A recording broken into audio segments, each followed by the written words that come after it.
Welcome to R5 TV news. Andhra రాష్ట్రంలో కూటమి ప్రభుత్వంలో నిర్వహిస్తున్న కల్తీ మద్యం నిర్వహణను అరికట్టాలని నిరసిస్తూ సుళ్లూరుపేట నియోజకవర్గం నాయుడుపేటలో ఎక్సైజ్ పోలీస్ స్టేషన్ కు వైఎస్ఆర్సీపీ మాజీ ఎమ్మెల్యే కిలివేటి సంజీవయ్య పార్టీ నాయకులు కార్యకర్తలతో కలిసి ధర్నా కార్యక్రమం నిర్వహించారు. అనంతరం ఎక్సైజ్ డిపార్ట్మెంట్ సిఐ అరుణకుమారికి వినతి పత్రం అందజేశారు. అనంతరం ఆయన మాట్లాడుతూ గత వైసీపీ ప్రభుత్వంలో ప్రజలు ఆయురారోగ్యాలతో ఉండాలని, అప్పటి సీఎం జగన్ మోహన్ రెడ్డి ప్రభుత్వం వైన్స్ షాపులని నిర్వహించారని గుర్తు చేశారు. ప్రస్తుత కూటమి ప్రభుత్వంలో వీధి వీధిన అక్రమ బెల్ట్ షాపుల నిర్వహణలతో ప్రజల ఆరోగ్యాలను దెబ్బతీసే విధంగా వ్యవహరిస్తున్నారని తెలిపారు. ఇప్పటికైనా కూటమి ప్రభుత్వం రాష్ట్ర ముఖ్యమంత్రి నారా చంద్రబాబు నాయుడు స్పందించి కల్తీ మద్యంను అరికట్టాలని కోరారు. ఈ కార్యక్రమంలో వైసీపీ నాయకులు, కార్యకర్తలు పాల్గొన్నారు.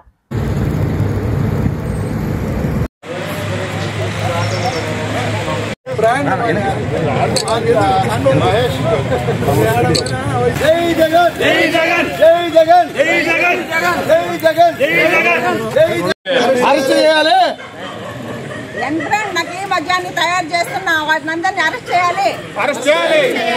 యంత్రాన్ని నకిలీ మద్యాన్ని తయారు చేస్తున్నా ఎవరినైనా అరెస్ట్ చేయాలి.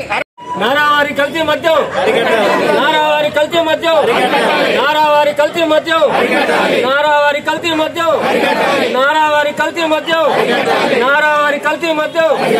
జై జగన్, జై జగన్, జై జగన్.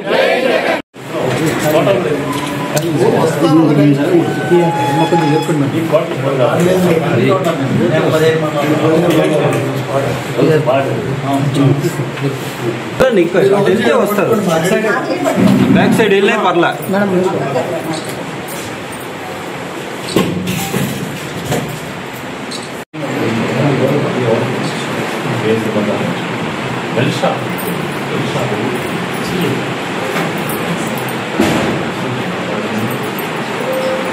అధ్యక్షులు వైఎస్ఆర్సీపీ జిల్లా అధ్యక్షులు గోవర్ధన్ రెడ్డి గారి ఆదేశంతోనూ సులూరుపేట నియోజకవర్గ ఇన్ఛార్జ్ అయిన గౌరవనీయులు కిలివేటి సంజయ్ గారి ఆధ్వర్యంలో ఈరోజు కల్తీ మద్యానికి వ్యతిరేకంగా పోరాటంలో ఇక్కడికి విచ్చేసిన వైఎస్ఆర్ పార్టీ నాయకులకు, కార్యకర్తలకు, అభిమానులకు అందరికీ నా హృదయపూర్వక నమస్కారాలు తెలియజేస్తున్నానండి.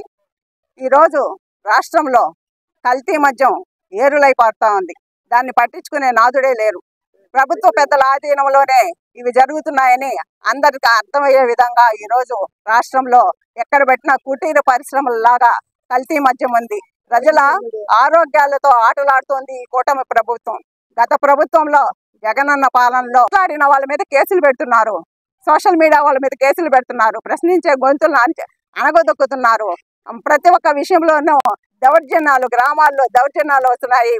తెలుగుదేశం కార్యకర్తలు ఎవరి మీదైనా దొంగ కేసులు, ఎవరు మీ ఊర్లో అమ్ముతున్నారు అని అడుగుతారు, ఎంక్వైరీ చేస్తున్నారు. వీళ్ళు కూడా ఎంక్వైరీ చేసి వాళ్ళ దగ్గరికి వెళ్తారు. వెళ్ళేసి ఏం వెనకేసుకున్నట్టు పరిస్థితి. మరి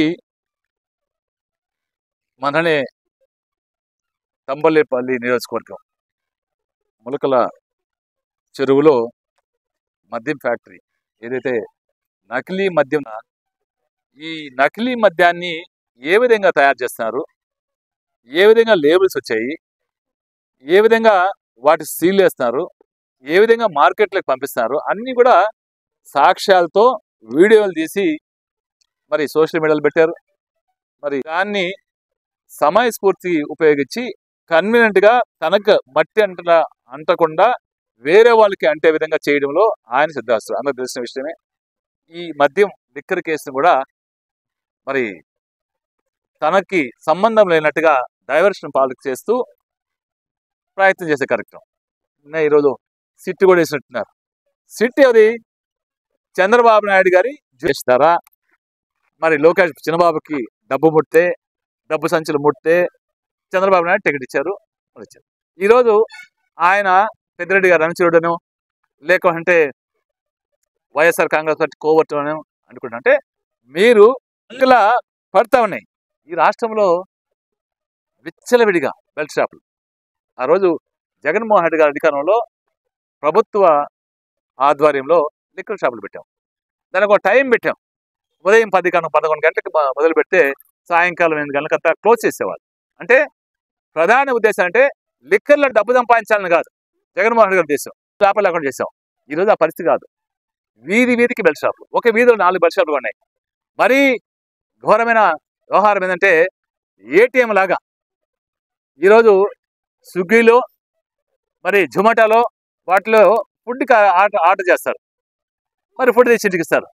10 బాటలు కానీ 4 బాటలు కానీ ఎవడైనా ఈ బెల్ట్ షాపులకి ఆర్డర్ చేస్తే నేరుగా డోర్ డెలివరీ ఇచ్చే పరిస్థితి. ఈ మద్యం కల్తీ మద్యాన్ని ఈరోజు కల్తీ మద్యం అయిపోయేంత వరకు ఇదంతా కూడా జాగ్రత్త పరచుకునేంత వరకు, ఇదంతా కూడా అమ్మేసేంత వరకు ఇలాంటి దర్యాప్తులు ఉండవు, రైడ్స్ ఉండవు, ఏమి ఉండవు. కాబట్టి మేము చంద్రబాబు నాయుడు గారి మీద నమ్మకం లేదు. డబ్బు కొరకు ఎక్కడికైనా దిగజారుతారైనా, డబ్బే ప్రాధాన్యత. కొడుకు కూడా తండ్రిని మించిన తనయుడు, డబ్బే వాళ్ళకి ముఖ్యం, ప్రజల ప్రాణాలు లేదు, ప్రజలతో అవసరం లేదు. వైఎస్ఆర్ కాంగ్రెస్ పార్టీ తరఫున డిమాండ్ చేస్తాం.